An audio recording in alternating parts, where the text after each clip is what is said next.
Y muy buenos días, tardes o noches tengan todos ustedes, pequeños calabacines. Espero que se encuentren muy pero que muy bien. Este video fue subido con antelación para los miembros del canal. Espero que lo hayan disfrutado mucho y la verdad les agradezco mucho a todos aquellos que se hayan suscrito. Aunque ahora mismo no hay nadie, pues espero que pronto haya alguien, porque así nos ayudan un poco a seguir con toda esta publicación. Porque si no hay nadie que esté apoyando genuinamente, yo creo que voy a ir reduciendo cada vez los tiempos en los cuales publico. Pero muchísimas gracias para todos aquellos que se han dedicado a ver los videos y aquellos que se han dedicado a dejar su suscripción. Tampoco necesitan estar suscritos, todos estos videos van a salir tarde o temprano. Solo tengo que darles las gracias a todos ustedes y espero que tengan un excelente día, tarde o noche. Nos vemos hasta la próxima. Chau, chau, chau, chau. Mirmidon capítulo 36. Extremo suelto. Meruem miró el agua apresurada del río debajo. Él y Naruto habían estado caminando, solo habían pasado 2 horas, pero parecía mucho más tiempo. Desde que dejaron las piedras, dejando atrás a Hinata y Netero, habían estado hablando. No habían estado discutiendo su vida, o cómo se le había devuelto.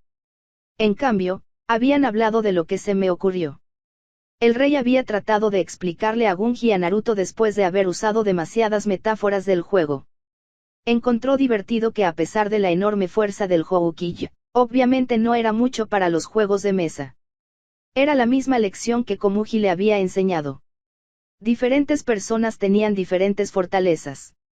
Donde Komugi lo superó en Gunji, Naruto lo había superado en la batalla. Y en algo más, algo que Meruem no pudo explicar. Liderazgo. Carisma. Algo que no había entendido.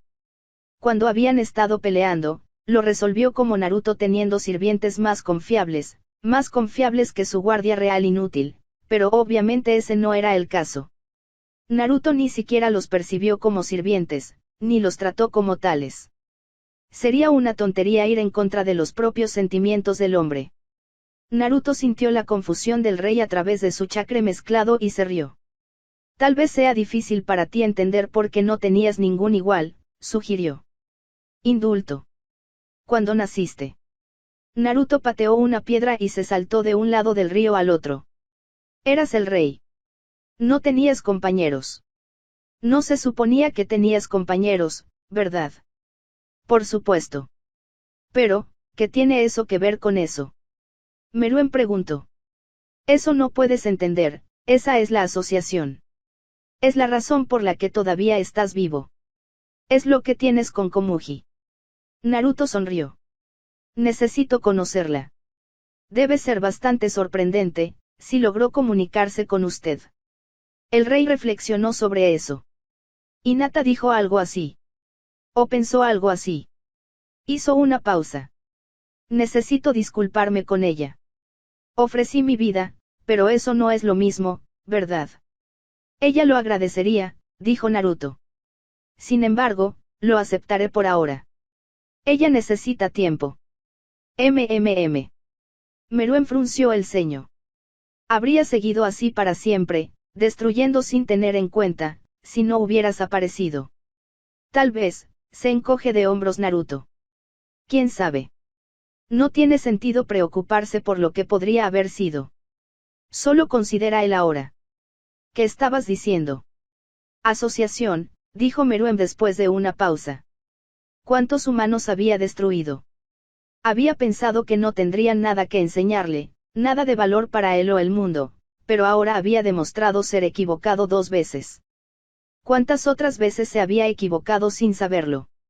¿Cuánto potencial había limpiado del mundo sin comprender el verdadero impacto destructivo de sus acciones? ¿Cuántos Komugi había matado accidentalmente? Y si no los suyos, otros. La noción lo hizo sentir enfermo. Hinata creía que una asociación cambia a ambas partes. Que es una relación igual. Meruem se movió, en cuclillas hacia abajo y mirando al río. Podía vislumbrar su reflejo en el agua apresurada. Dijiste lo mismo sobre mí y Komugi. Pero no veo cómo se aplica. Nuevamente, lo estás mirando desde el ángulo equivocado. Naruto se sentó a su lado, una pierna estirada y la otra escondida debajo de su cuerpo.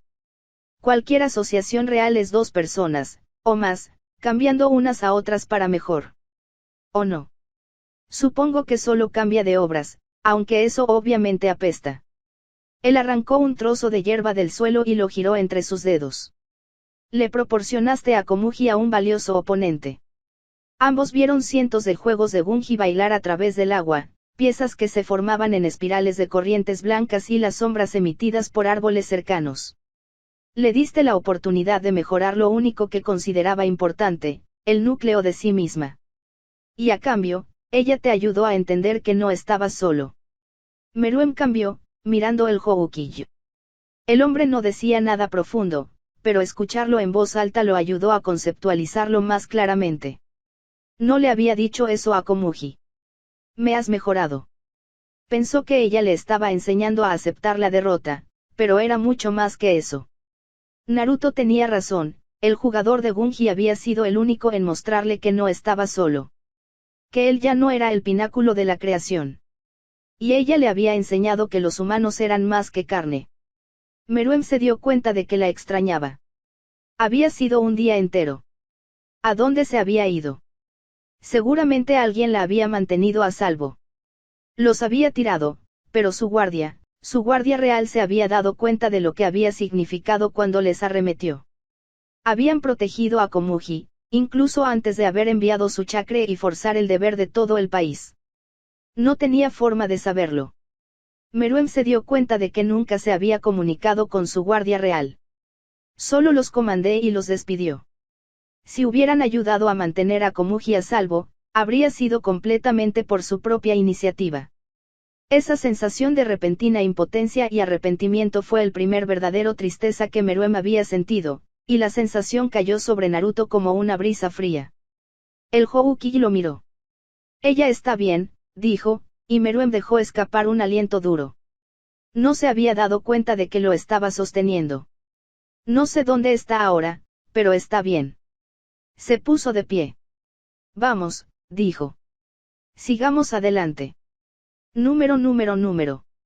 Cuando Neferpitou recuperó la conciencia, se quedó muy quieta durante mucho tiempo. Mentudu Yupi estaba allí al principio, vigilándola como si hubiera nacido para hacerlo, pero finalmente se fue y fue reemplazado por otras hormigas. Se turnaban para ver su cuerpo propenso, y Neferpitou no reconoció a ninguno de ellos. Ella no sabía dónde o cuándo estaba. Afuera, en un campo en algún lugar. Había hierba contra su espalda, y sobre ella las nubes giraban y corrían a través de un cielo infinitamente azul. No estaba segura de si se negaba a mudarse porque no tenía voluntad de o porque quería ver las nubes. Incluso cuando cayó la noche, la luna los iluminó, y detrás de las nubes apresuradas un universo entero de luz brillante se extendió infinitamente más allá de su vista. Pitou consideró todas y cada una de las estrellas, le parecían un panóptico brillante que la vigilaba, con respecto a su espalda desde millones más de ángulos más de lo que nunca podría. Observó el universo la observó, y le pareció a Neferpitou que tanto ella como el universo no podían hacer nada más que rumorar sobre su completo fracaso. Cuando el sol salió nuevamente y las otras estrellas desaparecieron, Pitou se puso de pie. Me dolía, pero todo había dolido durante los últimos días. Un poco más de dolor, desafortunadamente, no la mataría. El líder del escuadrón, Sasan, estaba vigilando aquí cuando encontró la voluntad de levantarse, y la hormiga giró su cabeza hacia ella, su cola truncada moviéndose de un lado a otro. Le recordó a Neferpitou a su propia. «Estás despierto», dijo la hormiga, y Pitou asintió. Ella comenzó a caminar y Sasan lo siguió. «¿Tienes algo en mente?» «No», dijo Neferpitou, mirando al frente. Ella no sabía por qué estaba caminando. Estaba cansada de acostarse boca arriba. «Los humanos nos han acorralado», le dijo Sasan. «Mentudu Yupi está hablando con ellos, está tratando de negociar nuestra liberación». Mentudu Yupi, negociando. Eso fue suficiente para sacar a Pitou de su estupor. «¿Vas bien?», preguntó, y Sasan se encogió de hombros. «¿Quién sabe? Probablemente nos matarán a todos de todos modos», dijo con una sonrisa. «No hay mucho que podamos hacer». Nos dijeron que si nos fuimos nos explotamos. Hectómetros. Pitou miró a su alrededor. Por lo que pudo ver, ella y las otras hormigas no estaban atrapadas en un bolígrafo ni nada de esa naturaleza. Los campos vacíos que habían rodeado el palacio se extendieron hasta donde alcanza la vista, cada par de yardas, podía elegir un trozo de escombros de la antigua capital. Había sido desgarrado y arrojado a cada rincón del mapa en el curso de la pelea. ¿Dejar dónde? Donde sea que estemos. Sazan estaba empezando a parecer un poco molesto. Tienen el observador y otros sensores, nos están haciendo un seguimiento. Mira, vas a seguir, tú mismo matado. Pitou se detuvo y miró a su soldado al líder del escuadrón. ¿Crees que podrías detenerme? Dijo suavemente y Sazan palideció. Como su piel era morada, producía un color feo de pus. La otra hormiga se rió nerviosamente. Bien, ve a matar. Ese es su negocio ahora. Ella se volvió. No es como si tuvieras un rey que proteger de todos modos. Pitou la observó irse y consideró quitarse la cabeza. Pero cuando Sazan estaba a unos 50 pies de distancia, el guardia real sin nadie a quien proteger se dio cuenta de que no le importaba lo suficiente. Surgió un doloroso aliento, giró y siguió caminando recto. Las ruinas de la ciudad de Peijin se enfrentaron muchas millas por delante de ella, y Pitou lo marcó como su objetivo. Si no se volaba, como lo había expresado Sazan, tal vez había humanos allí. Mientras rodaba la idea en su cabeza, Pitou se dio cuenta de que había un humano en particular que quería conocer. No era el observador. Neferpitou nunca quiso volver a ver a esa mujer. Ella estiró su nin tiernamente, como si alguien extendiera nerviosamente una extremidad rota y esperaba un brote de dolor. 1 kilómetro, eso fue todo lo que pudo manejar en este momento. Eso no era suficiente, pero era todo lo que podía trabajar. Ni siquiera tenía que sentir a alguien. Ella solo necesitaba un humano para sentirla. Número. Mentudu Yupi no estaba seguro de lo que estaba haciendo aquí. No había sido diseñado para esto. En las ruinas de Peijin, dentro de un hotel que una vez fue destruido en su mayoría, se sentó con las piernas cruzadas en una mesa de roble sólido, habiendo aplastado accidentalmente el asiento en su lado de la mesa con su peso. Jing Frex, que fue muy molesto pero también bastante interesante, se sentó frente a él. El hombre estaba tocando los dedos sobre la mesa. Yupi no estaba seguro de por qué. Tal vez solo disfrutó inquieto. Como dije, continuó Jing. No puedo tomar ninguna decisión para la asociación en su conjunto, o las otras naciones en la Unión. Lo mejor que puedes hacer aquí es establecer términos para que me deje pasar. ¿Qué términos podría posiblemente acostarse? Yupi preguntó, y Jing se rió. No tenemos tarjetas. Jing sugirió. Por supuesto que no tenemos cartas, dijo Yoepi. ¿Por qué tendríamos tarjetas? Quise decir que no tenemos apalancamiento. El cazador se rió de nuevo. Fue realmente tan divertido. Todo lo que podemos ofrecer es nosotros mismos. Oh. ¿Qué quieres decir? Preguntó Jing. Él cambió, y Yupi se preguntó si realmente quería saber, o ya entendía lo que Yopi significaba y solo estaba tratando de extender la conversación. Jing Frex era un hombre extraño, y era obvio que disfrutaba hablando con Yoepi por alguna razón. De la misma manera que estás aquí ahora, dijo Yoepi. Te contrataron para venir a tratar con nosotros. Bueno, podríamos hacer lo mismo. Se sentó. Soy fuerte. Si pudieras garantizar la seguridad de las otras hormigas, haría lo que quisieras. Bueno, ese es un pensamiento divertido, dijo Jing con una sonrisa. Tener un montón de mis propias hormigas mascotas. Eso ciertamente sería aterrador, ¿eh? Para tus enemigos. Yupi sonrió. Lo considerarás. Lo consideraré, pero como dije, no puedo tomar las decisiones aquí.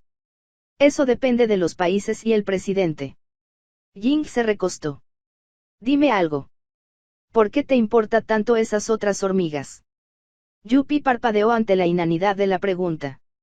¿Qué quieres decir? Son hormigas. Sí, son hormigas. Ying se rascó el rastrojo en su barbilla. Pero no te hicieron que las hormigas fueran seguras. Fuiste hecho para mantener al rey a salvo. Ah, dijo Yupi. Se inclinó hacia adelante y apoyó su barbilla sobre su puño, su codo dejó una abolladura en la mesa. No sé si incluso puedes responder esa pregunta, para ser honesto, admitió Ying. Pero definitivamente tengo curiosidad.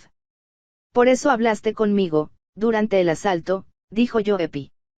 Sí, confirmó Ying. Te vi defendiendo las otras hormigas. Eso no me parecía las acciones de un guardia real para mí. Me hizo preguntarme qué más harías. Bueno, dijo Yupi después de una pausa. Me engañé a mí mismo. Ying tituló su cabeza. Reemplazaste al rey con ellos. Algo así. Yoepi bajó la cabeza. No podía mantener al rey a salvo, especialmente de sí mismo. No podía liderar, estaba solo. Pero las otras hormigas eran extensiones del rey, de su voluntad y sus genes. Entonces, si no podía mantenerlas rey seguro, al menos podría proteger a las otras hormigas. Pero lo llamas un engaño. Lo es, pero también es una verdad. Eso tiene sentido. Yupi quería validación, incluso si fuera de un humano. ¿Qué mejor humano para darlo que Ying? Un poco, se rió Ying. Sosteniendo dos ideas contradictorias como esa, eso es muy humano, Yoepi.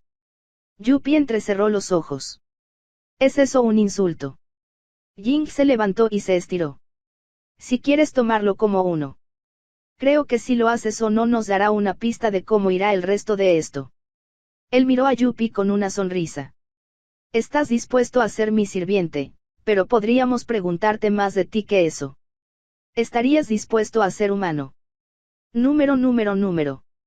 Neferpitou se detuvo cuando sintió que la mirada del vigilante caía sobre ella. El repentino detente era familiar, y Pitou cayó en él con facilidad, dirigiendo su atención al enfoque lejano. Ella y el vigilante se consideraban unos a otros, y Pitou se preguntó por la pasividad que sentía a la atención de la mujer. Antes, la mirada del observador había contenido una malicia inconfundible que facilitaba la elección, ahora, estaba más relajado. Si hubiera querido, Pitou no habría podido seguir la vista a su fuente. Ella habló sin hablar, e incluso mover la boca hizo dolor de su cara. Lo estoy buscando, dijo. Ese hombre que me salvó. Me detendrás. El enfoque del observador vaciló. Desplazado. Luego, unos 15 segundos después, se la encerró. ¿Qué significaba eso? La mujer no se acercaba, pero ella tampoco la dejaba ir. Pitou se preguntó qué significaba eso. Se encogió de hombros y siguió caminando, esta vez bajo la supervisión del observador. Pitou había dejado Peijin antes de que fuera destruido, chocando a través de un edificio en su salida. La escala de la devastación no pudo sorprenderla. Estaba más allá de eso después de sobrevivir al fuego cruzado entre el rey y el Houqiu. Pero los edificios inclinados y crujientes, las calles destrozadas y los detritos humanos esparcidos por todas partes todavía la afectaron. 3 millones de personas habían llamado a este lugar su hogar, y ahora incluso los sentidos mejorados de Pitouinin no pudo encontrar uno. Habían sido arrancados y expulsados por completo. ¿Y para qué? Un rey que había abandonado sus planes en un momento y la arrojó en el siguiente. ¡Qué pérdida! Estos innumerables humanos ni siquiera habían hecho sus vidas triturados por una buena razón. Cuando Neferpitou miró a su alrededor, se encontró llena de una novela melancolía. Eran como ella, de alguna manera. El rey la había abandonado, pero el gobernante de estos humanos los había mirado únicamente como chattel. Siempre habían sido abandonados. Una cosa era para su rey percibirlos como tales, como un extraño, una forma de vida superior, pero para que muchos sean gobernados así, alguien más débil y patético que ellos. Sí, fueron similares. Neferpitou percibió la ciudad destripada como un espejo de su condición. Sin previo aviso, 3 auras diferentes entraron en su en. Pitou sacudió la cabeza hacia arriba, 2 de ellos estaban familiarizados, pero el tercero. Le recordó a los shinobi de un solo brazo, pero donde el suyo había sido titánico y frío, este era ardiente y brillante. Era como una de las estrellas que había visto la noche anterior que había descendido encima de ella. La abrumaba por completo, Suen se esfumó, retirándose de nuevo en ella, y Pitou de repente se sintió ciego, se fue con sus orejas irregulares y sus ojos solteros. Miró a su alrededor, observando dónde se había originado la señal de aura. Solo un momento después, el movimiento en el horizonte llamó la atención. 3 figuras sobre un bloque de apartamentos en ruinas. Un hombre alto con cabello rubio, el Houkill, o uno de sus clones. Los otros 2 eran más familiarizados para Neferpitou. Los 2 jóvenes cazadores que había asustado el día en que nació. Saltaron hacia abajo, dejando atrás el Houkill. Pitou los observó venir, ambos parecían tan resignados como ella sintió. Recordó lo que había dicho el observador cuando aterrizaron. Ese hombre era su rey. Ambos cazadores se acercaron a ella, separándose y llegando a ella desde diferentes ángulos. Mantuvo su ojo en el que había golpeado su ojo perdido. Se vio obligada a sentir al otro, el niño que podía electrificarse. Gan, ese era el nombre del cazador que había tomado su ojo. Eso es lo que Hinata lo había llamado. Gan, y el eléctrico era Killua. Gan se detuvo a unos 20 pies de ella, lo suficientemente lejos como para dejar que reaccione a su salto, y Killua se detuvo con él. Eran socios practicados. Tal vez es por eso que Pitou no había podido defender al rey, ni siquiera de sí mismo. Ella siempre estaba sola. Si puedes entender eso, tal vez entiendas esto. ¿A dónde vas?, preguntó Gan, y Pitou se puso de pie, su brazo rígido a su lado. El agujero en su lado donde debería haberse dolido su otro brazo. En ninguna parte, dijo, y el cazador ladeó una ceja. No voy a ir a ningún lado. Todos van a algún lado, dijo Gan. Killua estaba dando vueltas detrás de ella, Pitou se dio cuenta. Estaban listos para una pelea. Era eso lo que ella quería. Era por eso que ella había venido aquí. Ella realmente no lo sabía. No tengo ningún lugar para estar, dijo Pitou. Se sentó, cruzando las piernas debajo de ella, y Gan parpadeó. Sunin retrocedió más, dejándola indefensa. Ni siquiera podía sentir a Killua detrás de ella ahora. Gan era un luchador, pero Killua era un asesino. Si él decidiera matarla ahora, ella no podría detenerlo. El pensamiento trajo a Pitou algo de paz. Eso es entonces, pensó. No importaba a dónde iba o lo que pensaba, todavía quería morir.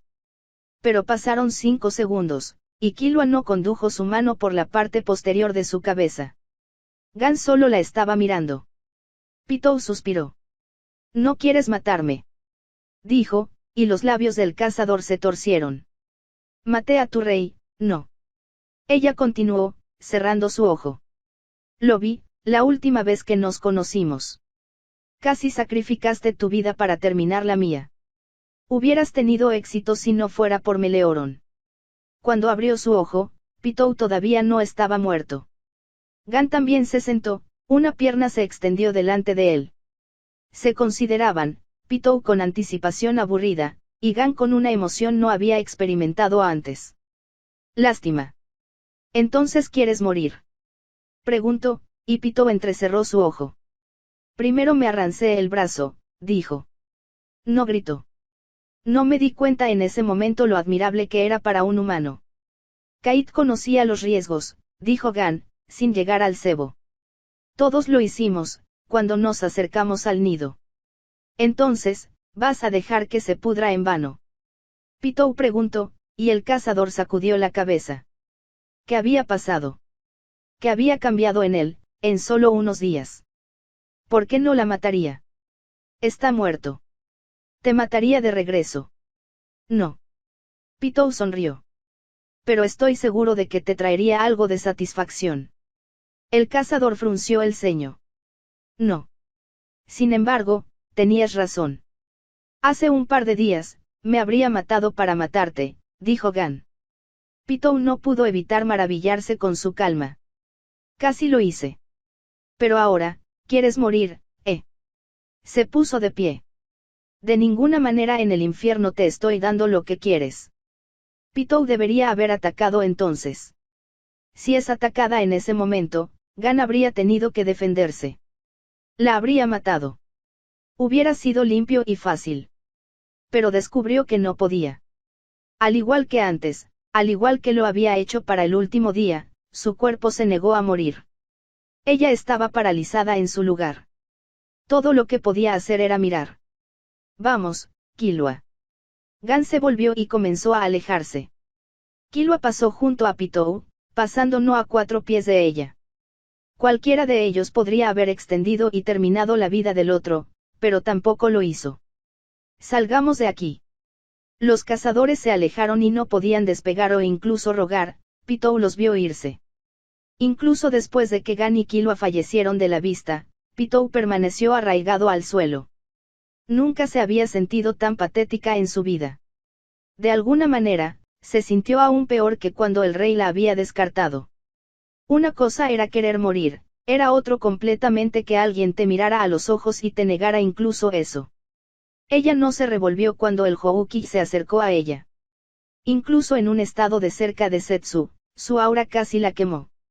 Su energía pasiva se sintió como cuchillos contundentes que atraviesan su piel. ¿De verdad quieres morir?, preguntó. Pitou levantó la vista, el hombre era bastante alto. Se ajusta a su aura. Él se arrodilló, casi cara a cara con ella. Sasuke te sacó de allí, ¿verdad?, dijo, y Neferpitou sintió que algo se agitó en su entraña. Cualquier cosa que no sea la muerte turgente fue bienvenido. Sasuke. Ese era el nombre de los shinobi que la habían destrozado a ella y a los otros guardias en 2 o 3 segundos, y luego la rescató después. El hombre que la había salvado porque había sido demasiado débil para negarse. ¿Dónde está?, Pitou preguntó de repente, y el Houki se sacudió sorprendido por el fervor en su voz. ¿Dónde está Sasuke?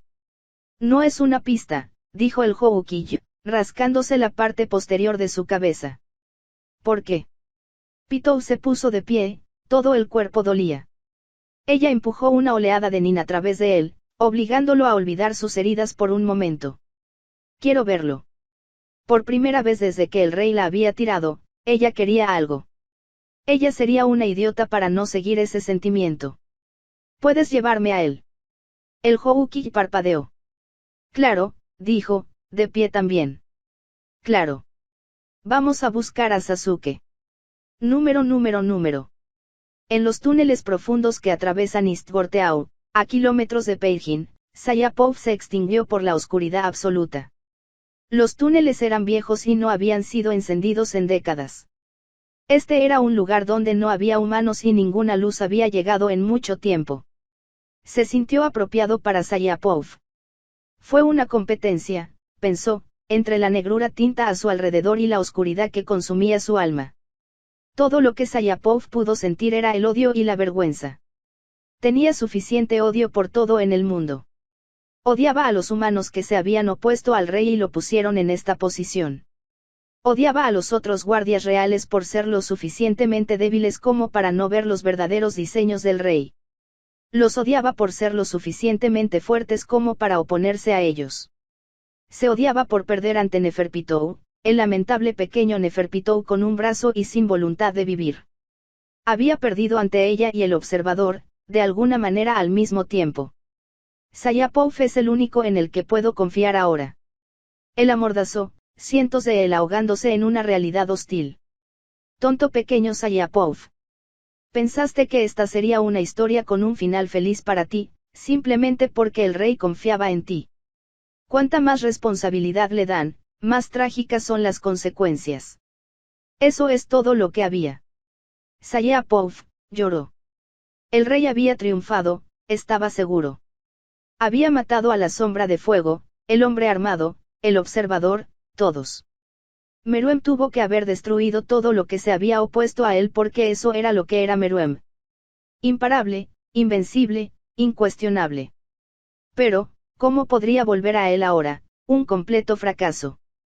Ya no era alguien en el que el rey podía confiar.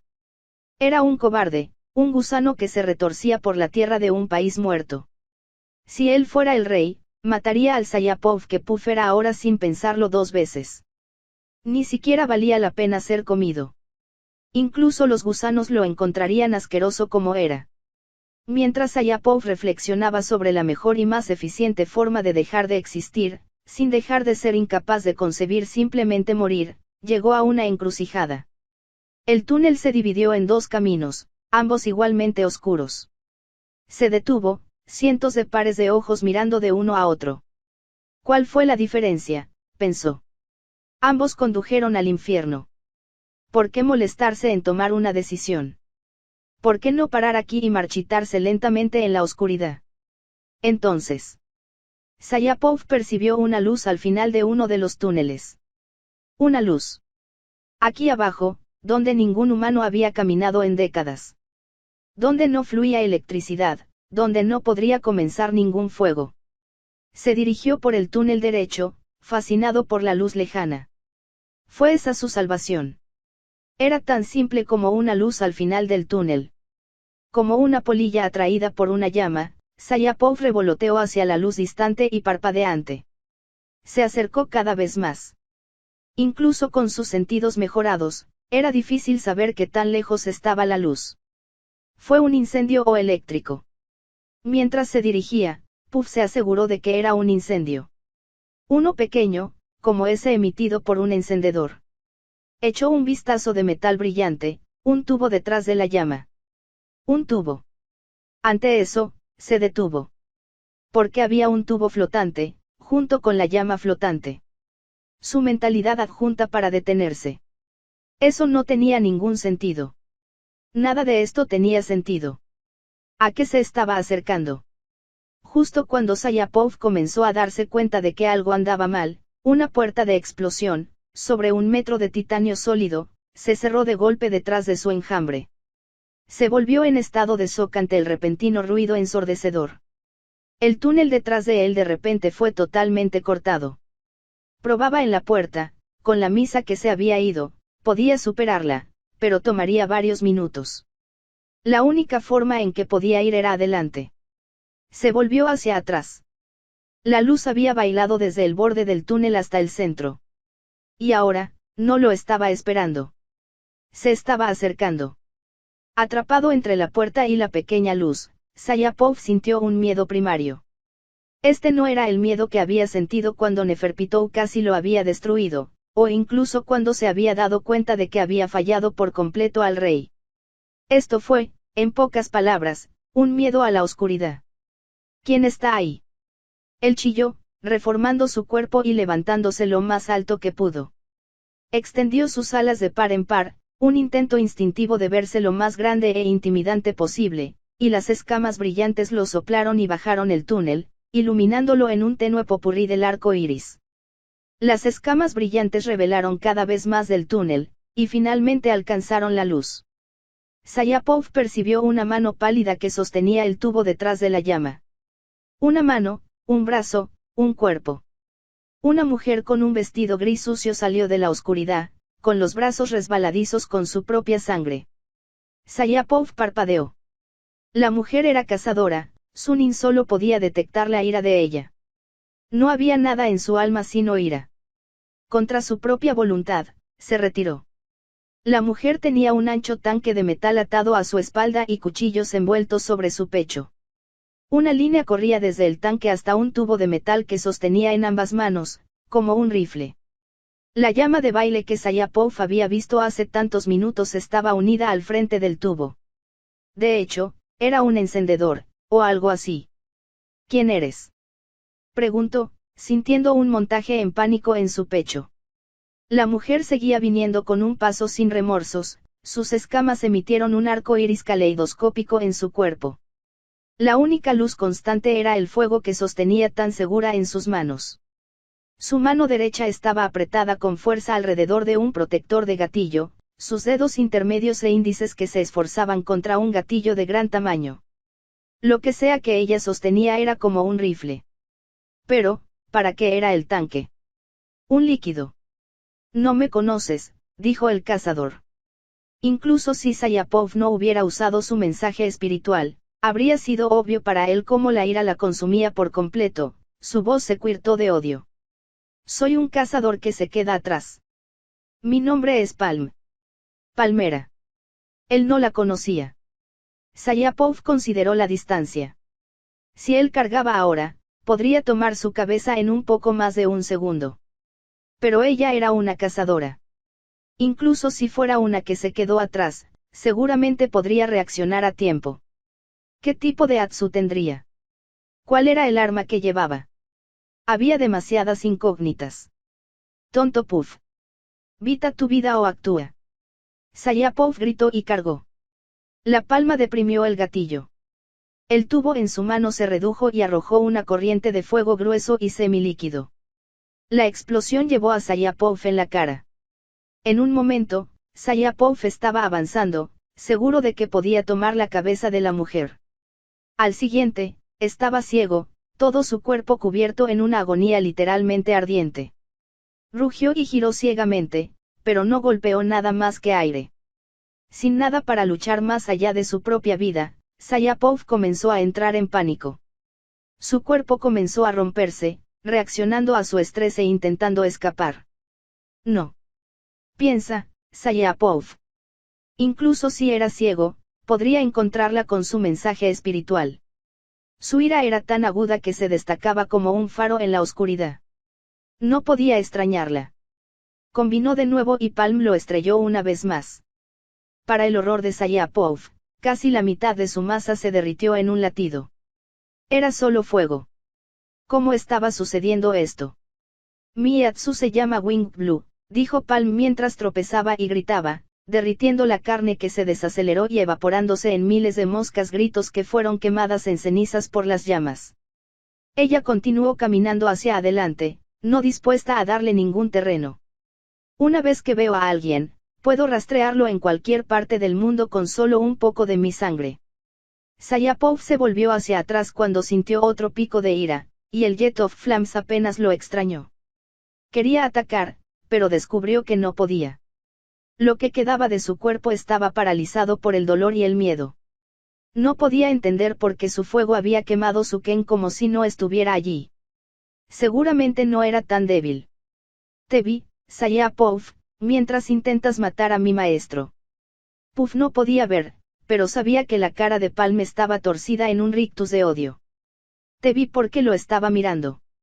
Llegó hasta las escaleras antes de que lo encontraras. O simplemente lo dejaste ir tan lejos. Cada vez más de la masa de Puff se desprendía. Parecía que su conciencia iba con eso. No podía respirar más, solo revolver al revés. Palm dejó escapar otro chorro de fuego, y Puff gritó de miedo, deslizándose como una cucaracha. Mezclé mi sangre con el napalm, dijo Palm con calma. Es por eso que está destruyendo tus células tan por completo y como rompió tu Ken. Sabía que necesitaría eso después de verte sobrevivir al Atsu de Nov. Ella lo lanzó nuevamente, derritiéndose las piernas, y Puff se quedó arrastrándose hacia atrás con ambos brazos mientras las llamas lamían su torso. El fuego que se derramaba de su arma estaba literalmente lleno del puro odio del cazador. Lo estaba devorando vivo. Su espalda golpeó la puerta de la explosión, y un gemido alto y entusiasta surgió del pecho de Sayapov cuando se dio cuenta de que no le quedaba nada que correr. El túnel estaba tan caliente. El humo se elevaba de su cuerpo, sus alas se desmoronaban, su frágil estructura destruida por el calor. Me dolió cortarme tanto, dijo Palm cuestión de hecho. Por última vez, su ira se disparó. Pero estoy seguro de que no fue nada comparado con lo que le hiciste a Nov. Sostuvo el gatillo, y Sayapov estaba completamente envuelta en llamas. Ni siquiera podía gritar cuando el fuego robó todo su oxígeno. Su cuerpo se derritió, convirtiéndose en uno con la puerta, y comenzó a derivarse en cenizas. El cuerpo de Sayapov dejó de existir, pero por un momento, Sunim permaneció, revolviendo en el corazón del fuego como un fénix. No atacó. Había estado demasiado abrumado por la vergüenza y el terror para manejar eso. En cambio, todo lo que hizo fue mantener funcionando el mensaje espiritual de Sayapov a pesar de su muerte. Lo último que Sayapov, que una vez había sido un guardia real, percibió antes de que todo desapareciera y solo quedaba el fuego estaba llorando de palma. Su ira se apagó, y solo quedó un profundo dolor. La mujer se derrumbó sobre sus rodillas, arrojando a un lado el lanzallamas y llorando cuando el vapor se elevó de la sangre corriendo en gruesos rivuletos por sus brazos. La Guardia Real también habría llorado, si todavía tuviera un cuerpo. Incluso su muerte no había logrado traer paz a nadie. Por lo tanto, Sayapov murió sin lograr satisfacer una sola alma.